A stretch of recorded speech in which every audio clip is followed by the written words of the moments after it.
Refraction through glass slab. अब इसके अंदर ध्यान देना कि अगर एक ग्लास स्लैब है तो लाइट यहाँ पर इंसिडेंट हुई, पहली बार रिफ्लेक्ट हुई, दूसरी बार रिफ्लेक्ट होकर बाहर निकल गई। क्या पहले और आखिरी रिफ्रैक्शन के बीच में क्या क्या प्रोसेस हुआ सब अपन समझ रहे हैं। पहला angle of incidence I1, angle of refraction R1, दूसरा ये वाला जो एंगल होगा R1 ये भी R1 होगा, क्यों, ये दोनों ऑल्टरनेट एंगल्स हैं। और जो लाइट बाहर निकल जाएगी क्या हो गया, इमरजेंस एंगल, इसको बोलते हैं angle E, angle of emergence, जिससे लाइट बाहर निकल गई। अब मैंने क्या कंसीडर करा, ये मीडियम μ1 μ2 वापस μ1।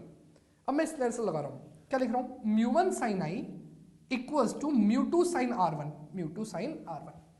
नेक्स्ट μ2 sin R1 बराबर μ1 sin E, जो नेक्स्ट वाले के लिए लगाया, जिस मीडियम में वही वाला एंगल। तो ध्यान से देखना, क्या ये सेकंड टर्म और ये वाली इसकी फर्स्ट टर्म क्या दोनों एक जैसी है, बिल्कुल एक जैसी है। इसका मतलब क्या ये दोनों भी इक्वल होंगे, बिल्कुल होंगे। तो फ्रॉम बोथ इक्वेशन क्या sin I बराबर sin E, बिकॉज μ1 तो इक्वल है, तो यहां से मालूम पड़ा एंगल I बराबर एंगल E, मतलब I और E कैसे हैं, बराबर।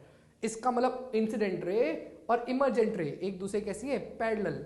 तो अगर मैं इसी को आगे एक्सटेंड कर देता हूं तो ध्यान से देखो, इंसिडेंट रे इमर्जेंट रे की क्या आएगी, पैरेलल आएगी। ये तभी पॉसिबल है जब इनिशियल वाला रिफ्रैक्टिव इंडेक्स और जो बीच वाला रिफ्रैक्टिव इंडेक्स है और जो बाहर वाला रिफ्रैक्टिव इंडेक्स है उस पर ध्यान देना, ये वाला रिफ्रैक्टिव इंडेक्स और ये वाला रिफ्रैक्टिव इंडेक्स सेम होना चाहिए। कहने का मतलब इंसिडेंस वाला लाइट और इमर्जेंट वाला लाइट, दोनों लाइट हमेशा सेम रिफ्रैक्टिव इंडेक्स में होगी, तभी ये दोनों पैरेलल होंगे।